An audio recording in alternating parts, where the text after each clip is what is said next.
राष्ट्रपिता महात्मा गांधी जी के शहादत दिवस पर भी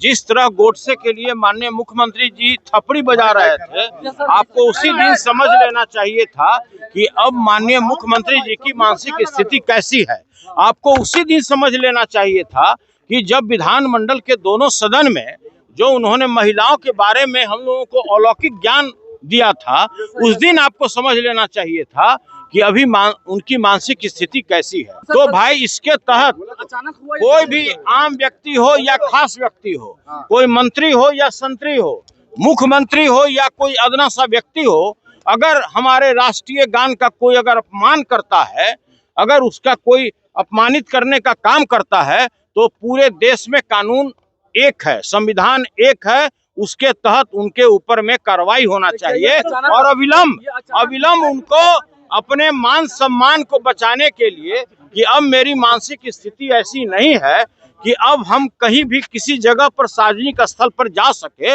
उनको स्वेच्छा से अपने पद से इस्तीफा दे देना चाहिए। नमस्कार, स्वागत आपका लाइव बिहार में। मैं आपके साथ है सजीव सिंह। के बीते दिन मुख्यमंत्री नीतीश कुमार ने पाटलिपुत्र खेल परिसर में राष्ट्रगान के वक्त जो हरकतें की है, उसको लेकर देखिए विपक्ष जो है वो अब नीतीश कुमार पर हमलावर है। देखिए अभी भी आरजेडी से एमएलसी हैं सुनील सिंह, जो कि राबड़ी देवी के मुँह बोले भाई भी कहे जाते हैं, उन्होंने नीतीश कुमार पर जमकर हमला किया। उन्होंने कहा है कि कानून के अनुसार से उन्हें 3 साल की सज़ा होनी चाहिए और उन्होंने कहा है कि इनकी मानसिक स्थिति जो है वो पूरी तरह से खराब हो चुकी है और यह जो हरकत है यह साफ तौर पे स्पष्ट करता है कि अब यह गद्दी पे रहने के लायक नहीं है। क्या कुछ कर रहे हैं इस मुद्दे को लेकर के एमएलसी सुनील सिंह, सबसे पहले आप उनके पूरी बयान को सुनिए। देखिए, यह कोई नई घटना नहीं है।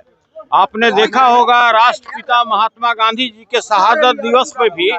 जिस तरह गोडसे के लिए माननीय मुख्यमंत्री जी थपड़ी बजा रहे थे, आपको उसी दिन समझ लेना चाहिए था कि अब माननीय मुख्यमंत्री जी की मानसिक स्थिति कैसी है। आपको उसी दिन समझ लेना चाहिए था कि जब विधानमंडल के दोनों सदन में जो उन्होंने महिलाओं के बारे में हम लोगों को अलौकिक ज्ञान दिया था, उस दिन आपको समझ लेना चाहिए था कि अभी उनकी मानसिक स्थिति कैसी है।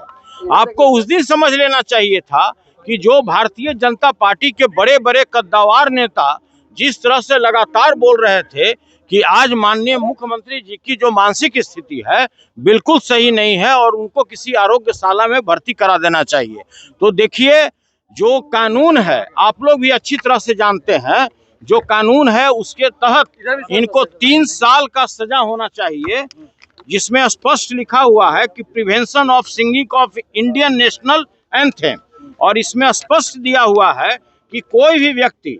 whoever intentionally prevent the singing of the Indian national anthem or causes disturbance to any assembly engaged in the such singing shall be punished with the imprisonment for a term which may extend to 3 years or with fine or with both। Clear है ये कानून में, ये कानून हमारे हाथ में है। तो भाई, इसके तहत कोई भी आम व्यक्ति हो या खास व्यक्ति हो, कोई मंत्री हो या संतरी हो, मुख्यमंत्री हो या कोई अदना सा व्यक्ति हो, अगर हमारे राष्ट्रीय गान का कोई अगर अपमान करता है, अगर उसका कोई अपमानित करने का काम करता है, तो पूरे देश में कानून एक है, संविधान एक है, उसके तहत उनके ऊपर में कार्रवाई होना चाहिए और अविलंब उनको अपने मान सम्मान को बचाने के लिए कि अब मेरी मानसिक स्थिति ऐसी नहीं है कि अब हम कहीं भी किसी जगह पर सार्वजनिक स्थल पर जा सके, उनको स्वेच्छा से अपने पद से इस्तीफा दे देना चाहिए। तो आपने सुना कि साफ तौर पे सुनील सिंह ये कहते जा रहे हैं कि जिस प्रकार की हरकतें वो कर रहे हैं,